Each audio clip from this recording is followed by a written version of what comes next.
You're now listening to the Tax Smart REI podcast, the number one tax podcast for real estate investors. Troy, Yeah, welcome. thanks, man. How you doing? Thanks for dealing with my tech issues. How are you? No problem. At least they're yours, not mine. We were trying to figure out how to go live in the Facebook group, Tax Smart Real Estate Investors Facebook group that we have about 20,000 members in. And for some reason, we used to be able to do this through Zoom, but for some reason was not able to figure it out. So I'm going to have to look into that afterwards. But thank you very much for joining me today. Why don't you tell everybody what your background is and what you're doing here? Yeah, well, first off, it's very simple. I got very fortunate to be introduced to the U.S. oil and gas industry by way of the financial markets back in 1985.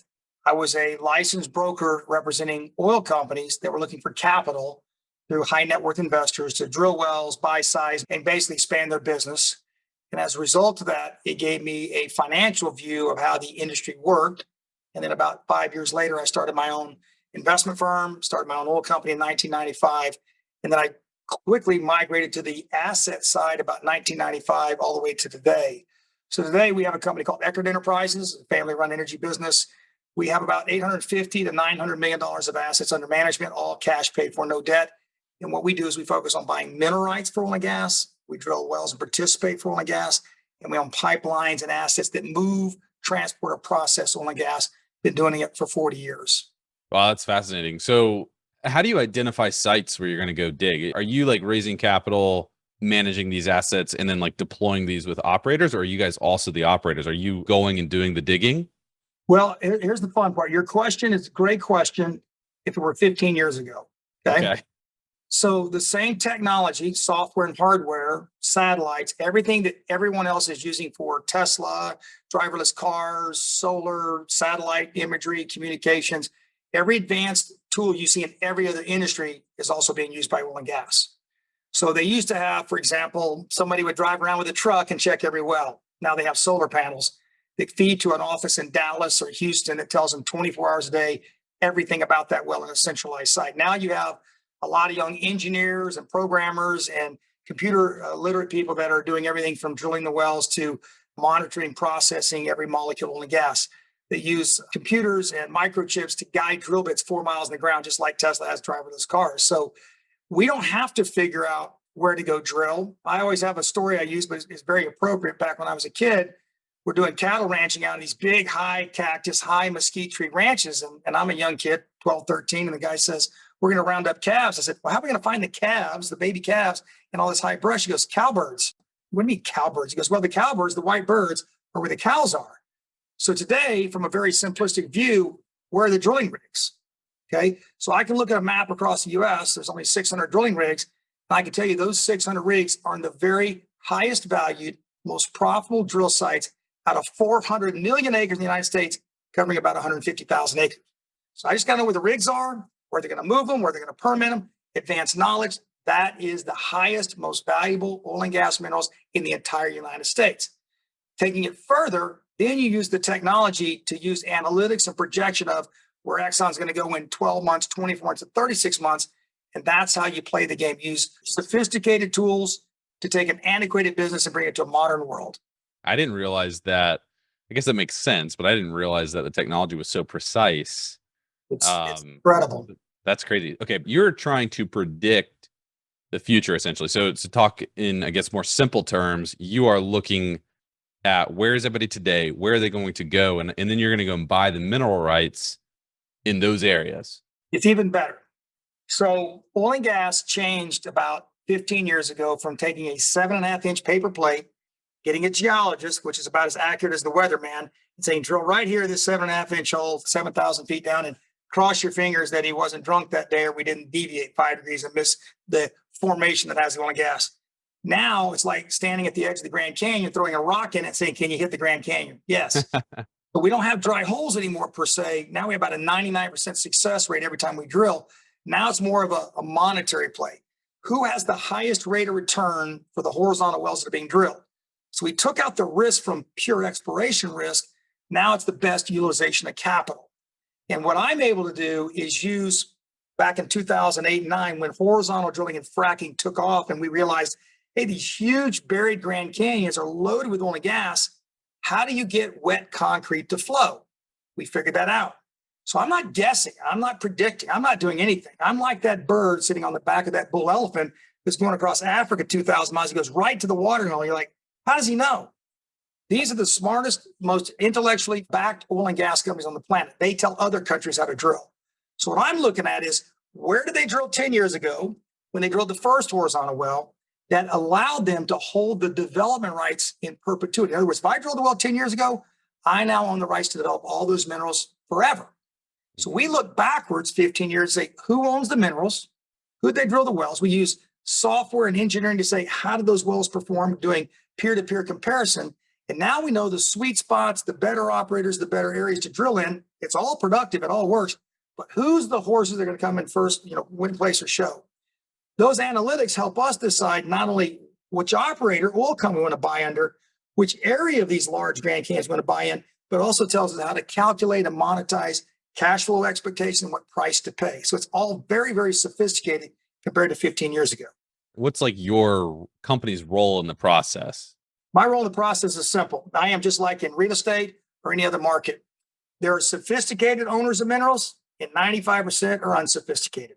There are really, really good people at trading stock, and there's 95% who trade 5 days after the stock is moved. Our role has been that because we've been drilling wells since 1985, we are like the oil companies with a tremendous amount of expertise in drilling. That means we understand the tenants. The oil companies are the tenants, mineral owners are the landlord. Better than a triple net lease, we have no expenses, no holding costs, no liability.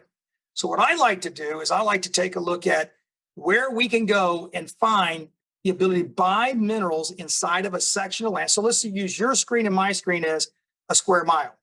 They're going to drill a horizontal well horizontally across 2 square miles. All we've got to do is find a seller who's willing to sell some of their minerals in these 2 square miles, and we get a percentage of all the oil and gas produced from those 2 square miles, free of charge, distributions every month with no liability. So you do that across a 40 million acre basin, and you figure out how to do it effectively with data and empirical information. Now you build yourself one massive portfolio of some of the top tier minerals that exist in Oklahoma, West Texas, wherever we're focusing on. So we use 40 years of drilling expertise to understand how the oil company is going to operate. That's why I think we're beating a lot of mineral buyers out. We've actually been on the drilling side for 40 years. So we know what they're thinking, what they're drilling, their economics, and why they're moving the rigs where they're moving them. So walk us through like a sample deal here. So you identify the owner, and you're going to go and raise capital to acquire those mineral rights. And then what do you do? And how much capital are we talking with like each one of these deals? Is this $1 million or? No, it's actually the opposite. So what we do as a company, Eckard Land and Acquisition, we have professional land companies that have armies of 5, 10, 50 landmen that are trained experts in identifying minerals, going to the courthouse, filing the deeds of record, making sure it's owned, doing all the title clearance on it. So we use our geologists, our engineers. We're a 58-person firm. We got our own in-house engineers, geologists, landmen. We identify where we want to buy, and then we contract with these landmen to go work their system to find mineral owners who might want to sell. We then run those minerals based on a price deck that we think is the appropriate price based on the maturity of those particular minerals.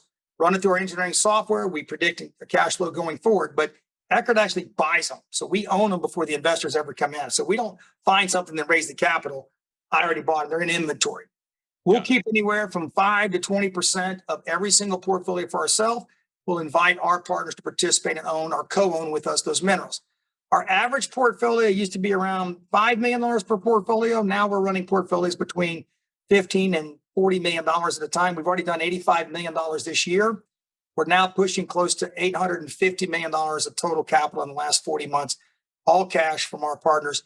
We'll probably push over $1 billion this year in cash paid for minerals and participation in wells.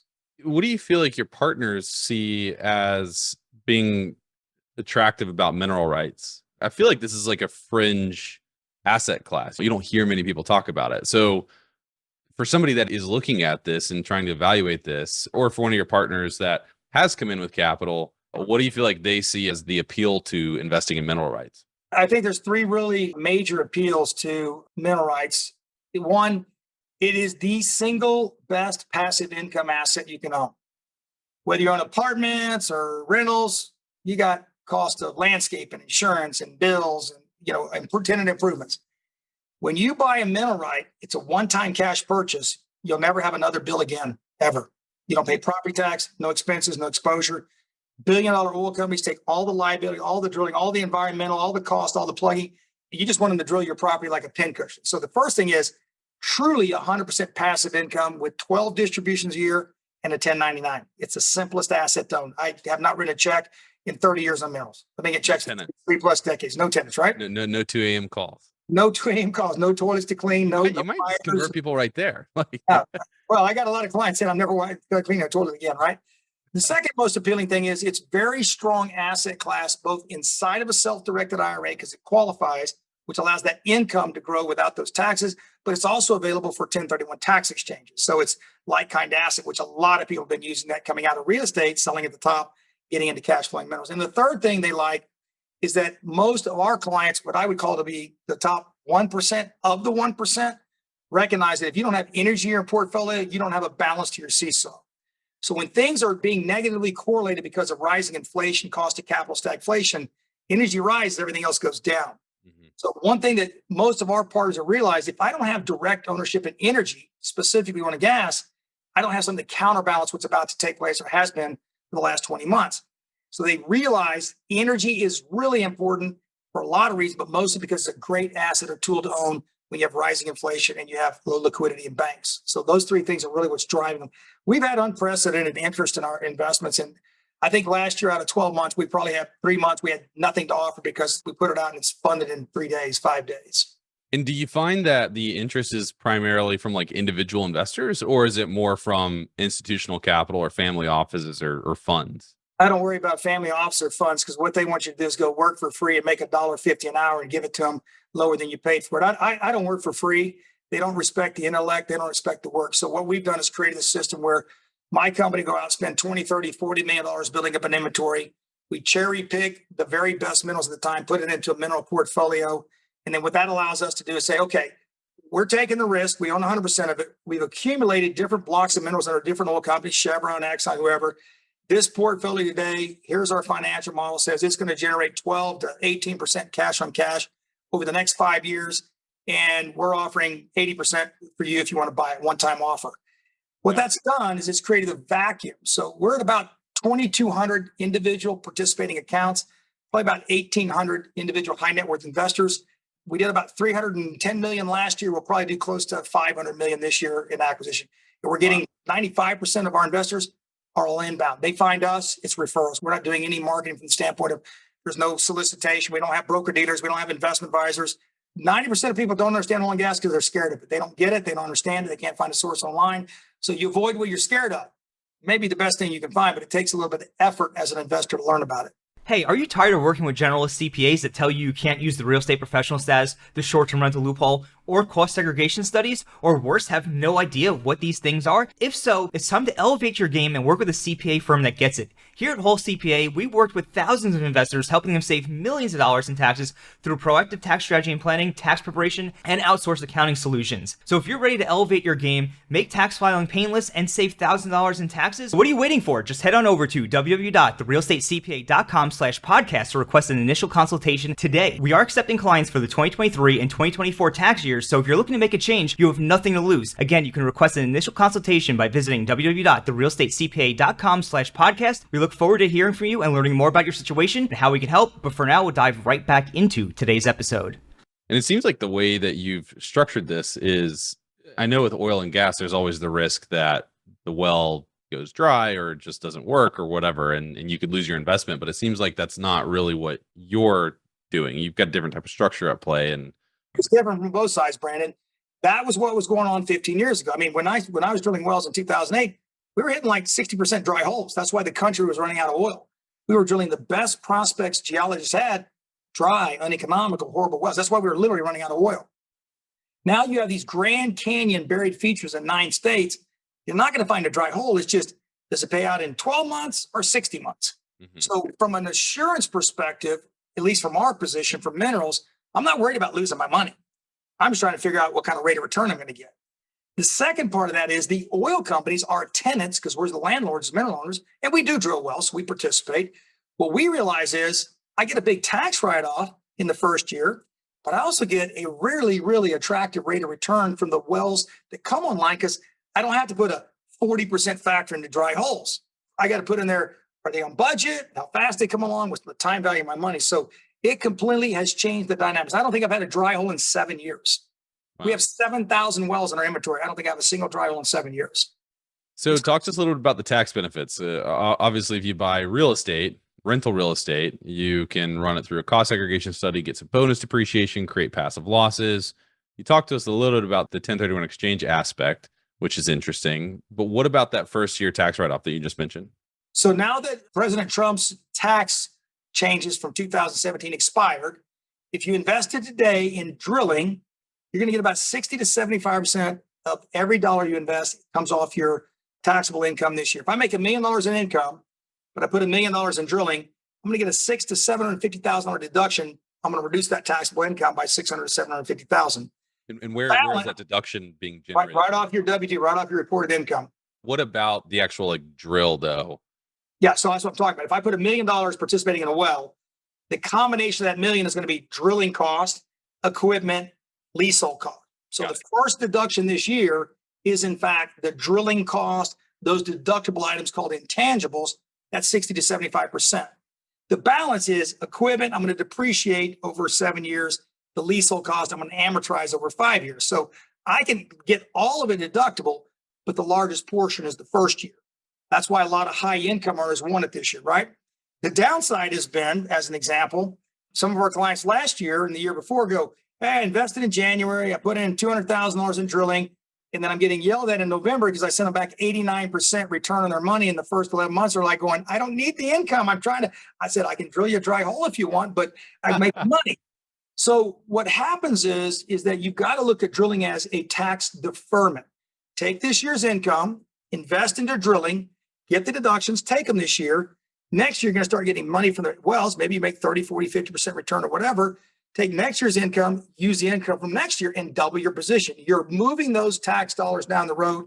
You're getting 15% of your income tax free because of depletion. So I'm getting lower taxable income, major tax revenue up front, and I'm virtually hitting every single well I drill. So I'm not worried about losing my money. It's just I'm figuring out what kind of my rate of return. So in drilling, we try to target 30 to 40% cash on cash return, not counting tax benefits.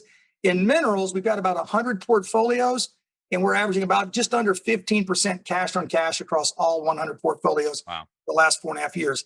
Now, I will say one advantage of minerals, even though you don't have a deduction because you can't deduct like raw land, right? You get 15% of that income tax free. So it actually gives you a higher yield based on the tax free component of 15% of that income. You get 15% of the income tax free? Mm-hmm. Yeah, you're depleting your reservoirs. They treat it like depreciating a piece of equipment. You get 15% tax free, which is a depletion allowance. In perpetuity, or is there? In perpetuity forever. Yeah. Wow, that's amazing. If you're an investor in something like this, how long does that investment normally last? Well, with minerals, it's real estate. You own it forever till you sell it, right? With drilling, it's the life expectancy of that well. Now, the funny part is I've got a lot of wells I drilled in 2010 when horizontal drilling started out. And they told me they're going to last, 8, 9, 10 years. Well, I'm 15 years later, my revenue is double what it was 10 years ago. So what has happened is that the reservoir is so full of oil and gas. We started off with about a 3 or 4%, what they call recovery factor. So much oil in place, but mechanically, rock was really tight. We figured 3 or 4% could be recovered. Then they improved it. And they had engineering and they had better technology and they drilled it better. Now we're at 8 or 9 or 10% return. So we're now looking at these wells lasting 20 to 50 years. And in the wells they thought were going to be depleted after 7, 10, 12 years, they're going back in and doing mechanical adjustments to them. And I would say, well, that added another 10 years to your well life. So I've got horizontal wells I've owned for 15, 20 years. They're still cranking out a tremendous amount of cash flow and even stronger than what I had when they first were drilled because higher prices, better wells, better technology. That's incredible. I want to talk a little bit about the different types of ownership because I know if you have a working interest, yep, that's where you get the tax benefits or Correct. more tax benefits. So talk to us a little bit about that. So you have two types of investors in what we do. You have those that do not want any risk. They're not worried about tax deductions. They want to take money or assets they have, deploy it very, very low risk with no future capital exposure. They want to create this passive income for generations to come to give to their kids. That's minerals. I'm going to get about 20% of the income from the wells. because I'm a royalty owner, because I'm a mineral owner. You're going to pay, the oil company's going to pay me roughly 20% a month of gross proceeds. Very small tax deductions, only that 15% depletion allowance, but I don't care. They can drill 100 wells, they can have a blowout, they can have wells that twist off drill bits. I don't care. Whatever they drill, every drop of oil, every molecule of gas, I get my share of it. I like that. That's one type of client. The other type of participant is those that say, yeah, I like minerals. I'm going to build that portfolio, but man, I'm making a lot of income from my business, my practice, dentist, doctor, whatever. So I want to reduce that taxable income. I now want to be on the drilling side. So what happens on this side is they're willing to take the risk of the wells being drilled, which means anything can go wrong. But because of the sophistication of the industry, I know that I'm going to probably hit 99.9% of my wells. I should make all my money back inside of 60 months or less. I can make some money back in 12, 14 months. What I'm really doing is using 37% of my income that I would have given the government. I'm using that to increase my net worth, drill more wells. And here's the key part most investors don't understand the way we do it. The oil companies do not get a tax write-off. So when they drill a $10 million well, they need $10 million to be returned. As a participant, as an individual, I'm really playing with $630,000 out of a million because I got a $370,000 tax bill. I'm using the government's money to grow my wealth.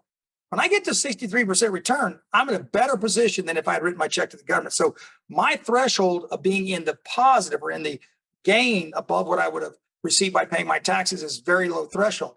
I like knowing Exxon has to get 10 million back and I only have to get 630,000 back. I'm pretty confident I'm gonna get back my 10 million. That gives me the assurance. Big tax write-off, high probability of return of my money, high probability of fast return of my money. And I'm drilling with the smartest, best oil companies in the world. They get the best price for equipment. They sell my oil and gas at the highest price because they're trading my oil and gas for my behalf. I'm just a small passive passenger in the back of a limousine. Exxon's driving the car. So you mentioned that you get 12 distributions. Are there any deals that are different than that, or is that the expectation every single month you're getting a distribution? Well, I would put it this way. Let's not generalize oil and gas sponsors, promoters, people who ask investors in oil and gas. I would say 98% of them are crooks, liars, cheats, and thieves. General statement, not defamation, in my opinion, fact. So our company's simple. We have 3 distributions a month.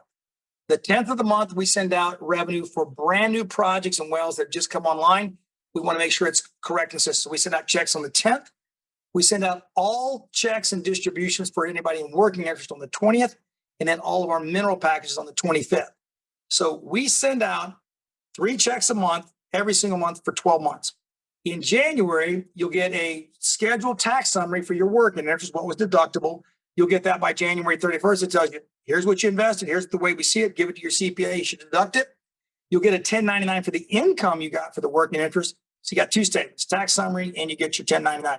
In the minerals, you're simply going to get a 1099. It says, here's how much money you made last year. Give it to your CPA, and that's what your income is. For us, it's super easy. We built our own online app called Eckard Insights. You go to our website and sign on. In that app, it lists your deeds, your titles, all your wells, all your production, everything. It is really a mainstream asset class because of our app that we built. And I did that because I realized that no one that has serious money is going to take any alternative asset class, specific oil and gas serious, unless I can compare it to my stock or anything else. I want to know what I own. I want to know Troy's not a crook. I want to know what my wells are producing.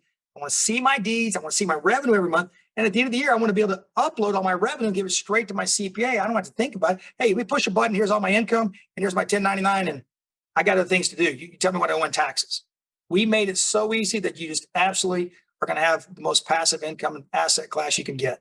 That's great. So when you get to the end of this investment cycle, yep, you receive the K1s. No K1, Schedule C and 1099. That's right. Not a partnership. It's direct work. No K1s. We don't do partnerships. Yes. So you upload your share, and that's reported on Schedule C. That happens once a year. Yep. What happens at the end of the investment cycle? So when is the investment cycle? These wells last 20 to 50 years. Yeah, so it's really when you want to sell your asset, right? So the idea is I've got working interest in wells I've owned for 30 years. They're still producing. They say they're going to last 7. I'm at 30 years. So it's really, to me, in these horizontal wells, it's either 25 years from now when Exxon says, look, it's down to 10 barrels a day. It costs more to operate it than not. We're going to plug the well. At that point, we'll pay our share of the plugging cost and we're done. Not going to happen in my lifetime. I can tell you that. So the idea is many investors will say from the drilling working interest side, I want to get my tax runoffs. I want to get my income. After 3 years, the IRS doesn't have any recapture of those write-offs. So Some partners say, I'm going to invest, own it for 3 years, and I'd like to sell it based on cash flow going forward because I got what I wanted out of it. I'll monetize that, increase my rate of return by divesting it. And there is ways in which that can be done and accelerated, right? In the minerals, we created our own online ability. It's called Eckard P2P, partner to partner.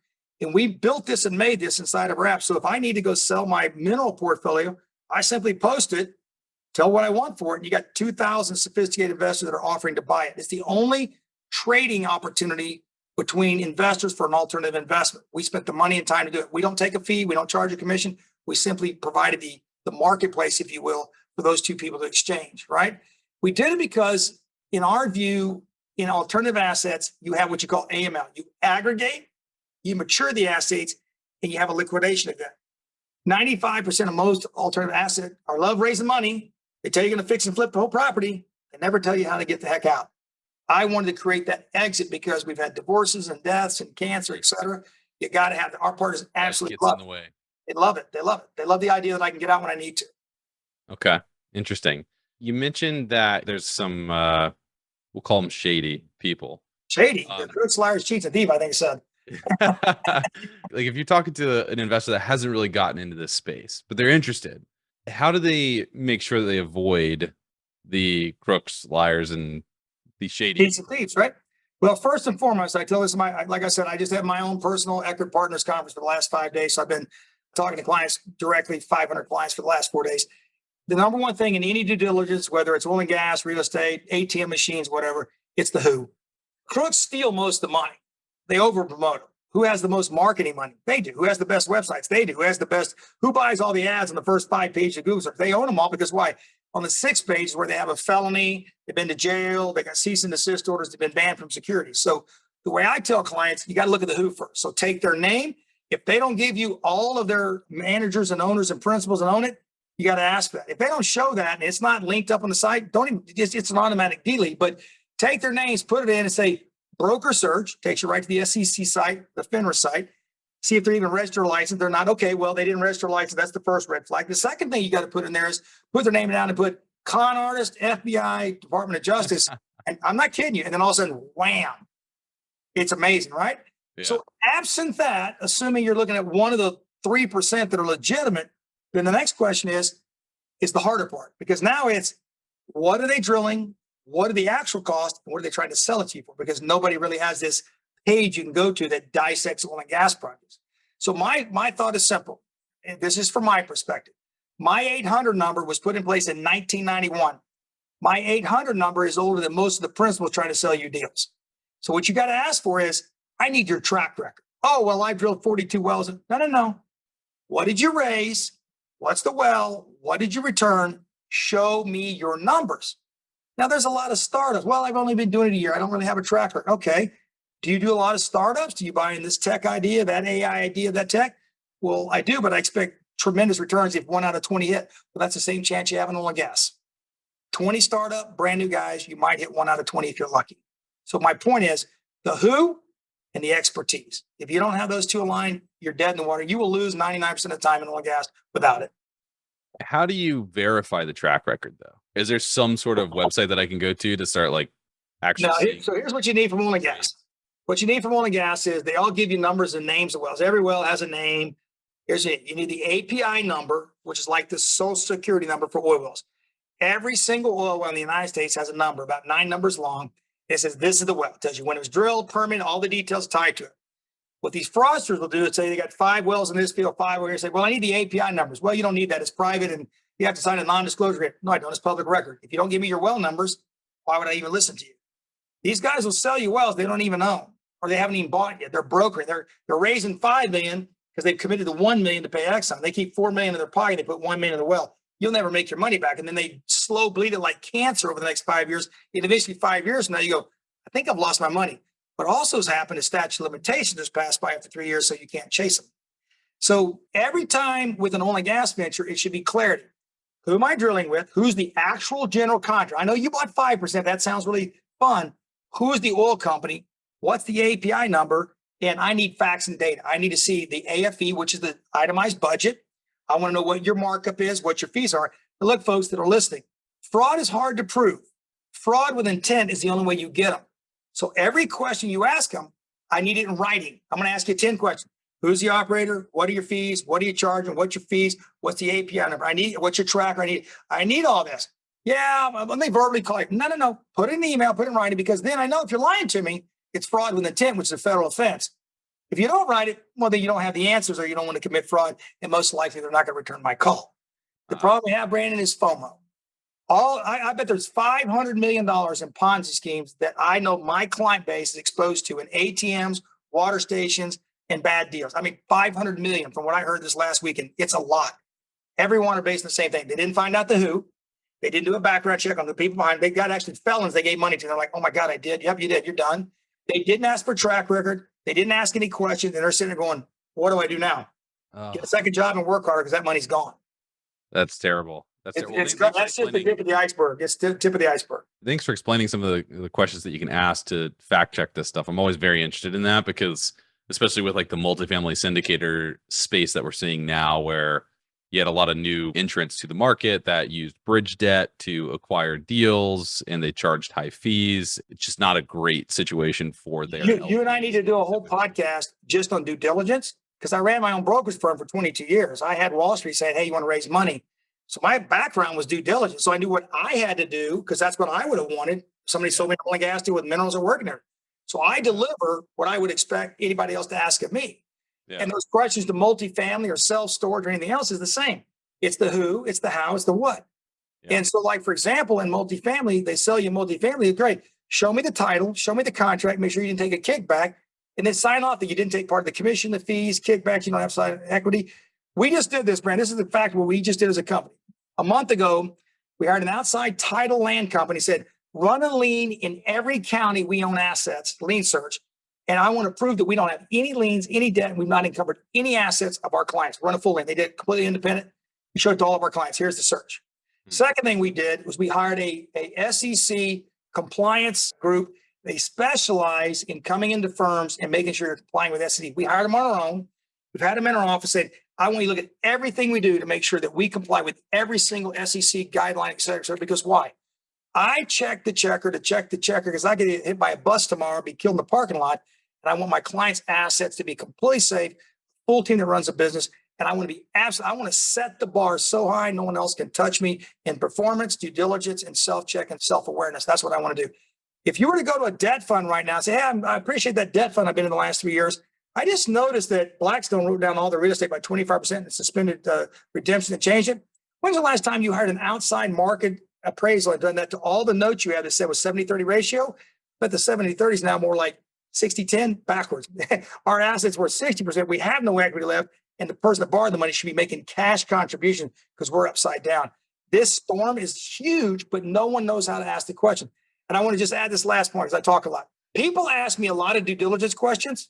They have no idea. It's like, so is the oil black? And that's not a due diligence question. The due diligence question is, who has my money? Where does it go? What am I buying? How do you own title? There are questions of such. People don't ask those. They ask the most gooberish questions going, I asked them a whole bunch of due diligence. No, you didn't. Yeah. Because if you don't know the industry, you don't know where the catch is. You don't know where the shoe's going to fall. You don't know how they hide the ball behind their back. You've got to know how to ask the right questions or you're going to get ripped off. Well, so you mentioned fees a few minutes ago. What are normal fees? Like what should an investor expect to see? Our minerals have no fee. I buy them for $1. I sell them for more than $1. How do I do that?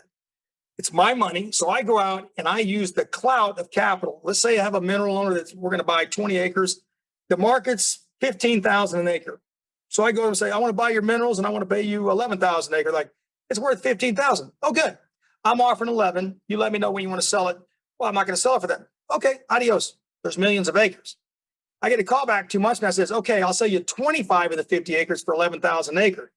Well, I know I'm already 3,000 or 4,000 below the market. So we make a profit by buying them much lower than the market. We offer them to our clients, I believe, much lower than the market they could go buy them. And how do I know that? We get offers on the minerals that we bought and our investor in for higher prices than our investors have paid. In our P2P online market, I'm actually buying minerals from clients who bought my minerals last year at their price because they're worth that much more today. So my whole game plan was simple. I'm going to use the aggregation of capital, the investors behind me, to go knock down the price from all these sellers because there's not any cash buyers in the market. So because I'm the largest cash buyer, I'm not rude, I'm not a jerk. I simply say, this is my buy box, very tight. Yeah. My job with this 58 member team back here is to buy those minerals so low we can get them to our partners at, I believe, below market price. I have petroleum engineers, geologists, Exxon lawyers as my clients. And I'm like, why are you guys buying from me? They go, I can't find that quality of mineral at your price. You've got the best deal and I'm in the business. And that's a fact. So for me, what happens is I offer our minerals at a fixed price. You spend $100,000, you own 3 or 4 acres, whatever you own. We don't charge any fees. We have the right to charge like $1 or $2 an acre. So if you had $1 million, you might pay us $80 a year. So far, we've not charged any management fee because I got to process the checks anyway. Today, we're at about 63,000 net acres, pushing $850 million plus in minerals. We sent out $57 million in cash flow last year. It's probably $75 to $100 million in distribution out this year. To date, we haven't charged a fee. We may end up charging sometime in the future $1 an acre or something. That's only because I'm having to hire another 5 or 6 accountants. The good news is I have a lot of accounting I need to do because the checks just keep pouring in for the 7,000 wells. That's a good problem to have. Yeah, that's you also never missed a distribution in 5.5 years. Never. Yeah, as an accountant, 7,000 distributions seems overwhelming. We've had our accounting system. We've about broke it. We haven't, but we've stretched it. We invested our own money to the next level of accounting. It goes to like a bigger oil company. Yeah. And then we added the dollars of investment so they could make it match what we're doing. So that's already been rolled out about a month ago. We're running parallel systems now to make sure we haven't missed anything. So we've invested in the future. We've already invested in being able to take the next step. And it's my belief that as we go forward, I would say with the 7,000 wells we have now, the minerals we bought, it's like buying a pen of pregnant rabbits. I think if we stop buying minerals now, we'll end up somewhere around 20 to 40,000 wells over the next decade and a half drilled on our property because one well begets 2, 4, 6, 8. So we had this huge inventory of undrilled locations. But really for us, it's pretty simple. When they drill the next 3 wells, it's just another API number. Same percentage, same math, bigger check. They just add API numbers. But I say it's easy, but I got a staff back here who's working their tails off, putting in the numbers and the accounting. It's easy for me. I raise the capital, you do all the work, and it's been pretty fun. And you hire well, right? So yeah, I hire well. Got to be supported by a great team. That's awesome. Correct. I've got one more question, and then I want to ask you a closing question after that. So I guess 2 more questions. So you mentioned a 3-year recapture. Can you explain to everybody what that is? Well, the IRS back in 1986 did the Tax Reform Act because we were running out of oil. They wanted high-income individuals to be able to go invest in oil and gas. They just didn't want you to buy and flip it. They didn't want you to take a tax write-off December 31st and sell it January 1st, right? Okay. So they put in there in the IRS code a 3-year recapture. So if I take $1 million, invest this year, 2024, and I get a $700,000 deduction, they don't want me to take that deduction this year and then go sell it next year. If I sell it before 3 years, they're going to make me recapture the deductions offsetting by the income I make. So if I haven't made back $700,000 and I sell early, I may have to give back the difference between the income and the deductions I took. When you get past 36 months or 3 years, you can then sell it for whatever you want, profit or gain. It's capital gains, but I don't have to take back those deductions and recapture those back on my statement. So I tell partners, look, some of you are going to be hardcore working interest, own oil and gas wells like me and drill because we're building a huge net worth, lots of income. We're just pushing the tax can down the road by deferment. Some of you are just in it because you're a doctor and you want tax write-offs this year, next year, but you're not going to be around in 5 years. You want to invest, suck out as much cash flow if you can probably get 100% payback in 36 to 60 months. Take that cash back, then sell that producing asset after 3 years based on the forward cash flow, which accelerates your rate of return. And now you're done with it and you got what you want. You got your tax write-off, cash flow, and an exit. It works perfect, but the IRS says 3 years to do that. Amazing. That's amazing. All right. So last question that I want to ask you is why in this economic environment should somebody consider an oil and gas investment, mineral rights, what have you? This is probably the best time I've seen in my last 30 years. And not everybody says that, but it's the truth. And it's nothing I have to do with it. We have a major deficit in supply. We have a global market that is precariously about to explode between geopolitical risk, et cetera. We've sucked out 250 million out of our strategic petroleum reserves. We have about 11 days worth of supply in this country. We didn't have inbound exports. Based on our consumption level, we have 11 days to run this country. That's how bad Biden sucked out the reserves. But most importantly, fundamentally, economically, here's what we have. A parallel to the 1970s. In 1970s, we had runaway stagflation, inflation. That lasted for about a decade, almost 12 years. The end result was because of inflation, everything tied to inflation was driven by energy costs rising. That pushed the inflation higher. Right now, we're at about $78 to $79 a barrel today. We were 129 barrels 2 years ago. Somewhere in that range, though, is a break-even price for Saudi and Russia. They claim it's $85 to $90 a barrel. So I know we're going to end up at $85 to $90 a barrel. But most importantly, the U.S. government and large free market governments have artificially subsidized energy prices because their economies would have been broken had they not done it. They used stimulus money. They lowered gas costs, electricity costs, right? That's all coming to an end. The stimulus money's gone. So today, I'm looking at a forward track based on the economics. Right now, it's very clear we don't have 5% inflation. We probably have 8 to 12, and going to get a lot worse. We have banks failing, money's tightening, liquidity's tightening. All that means one thing. We might have a shrinking economy, stagflation, but demand is up about 3.5 million barrels in the last 4 years. From 2020 to now, we're up about 3.5 million barrels. Don't have supply. Wells are costing more. Diesel's more. Labor's more. Insurance more. For the oil companies, their break even has moved from $40 to close to $60 a barrel. That tells me we're probably more than $95 to $110 a barrel. If I'm looking at chaos in real estate and financing and debt and liquidity, what asset class does really, really well over the next mid to long-term incremental environmental cycle or economic cycle? It's oil and gas. So we had Mark Mills talk at our conference this weekend. He said clearly, Troy Eckard's been right. He said it right. Oil and gas is the place to go. All three of my speakers said the same thing, not kissing my buns and saying because it was my conference. They're saying there's nothing going to stop oil and gas to go higher. And oil and gas is going to win out because the other wind and solar are not working. They're going backwards. That leaves us in the catbird seat. So if an investor's out there going, I got stocks and bonds and Bitcoin, what do you have that runs the same direction as inflation? If you don't have energy, you're missing the boat. Fascinating. Thank you so much for that explanation. Troy, really appreciate it. Where can people contact you if they want to learn more about investing in oil and gas? I'm probably the most proactive chairman of the board you'll ever know. My cell phone number is 469-422-1781. You can text me, tell me who you are, ask the question. 469-422-1781. Okay? I do that because I don't have 10,000 partners. I have about 2,000. And I don't like investors. That's still a lot of text messages. Somehow I keep up with it. I believe if you're going to be in energy, you should be a partner, not an investor. So we have a lot of way. I want to put in 10 grand. We're not interested. We're interested in people who seriously want energy. So the other way you can reach me is through teckard@eckardenterprises.com, which is my email address, teckard@eckardenterprises.com, plural. Email me, and then I'll have one of our salaried wealth managers who basically help you develop an idea of what you want in energy relative to your current portfolio. They don't get paid commissions. There's no transaction fees. Highly trained. We train every single day on the markets and real estate and tax, et cetera. And they're going to tell you and explain what we do and how it matches you. The idea for me is that we're not out selling. We're out introducing an asset class, and we're training you and educating you.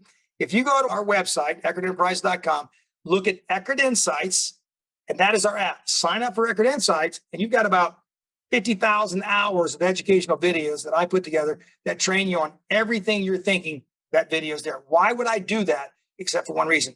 The best partner I get is the smartest partner I have. The smarter you are, the better partner you are. That's my goal. Love it, man. We will. I got one thing. One brick at a time, people. Assets and portfolios are built at one brick at a time. I used this in the last month, Brandon, because I'm trying to use visuals right. But people go, well, how do I build a portfolio? It's one asset. It's one brick. You got to buy one house, one apartment, one brick. Minerals and oil and gas are scary. People are like, how do I find it? It is the cornerstone of this country and the economy. You got to educate and learn and then tiptoe into it one brick at a time. 5 years from now, you'd be like, I'm in 40 portfolios. My gosh, look at my cash flow, but it's one brick at a time. And we believe that. We don't believe in high pressure. It's just, here's what we do. Here's how we can help you one brick at a time. Amazing. Amazing. Troy, thank you so much for joining us today. We will post a couple links below this video, as well as I'm going to throw your cell phone number in the chat, if that's okay. That's perfectly fine. Okay. All right. If anybody goes to jail, I'll answer the call at 3 a.m. I'll get you out. Just call me. Awesome. Awesome. Thank you so much, Troy. Really appreciate you coming on today. Thanks, Brandon. But take a look at the links below this video. Thanks, everyone. All right. See you guys. Thank you.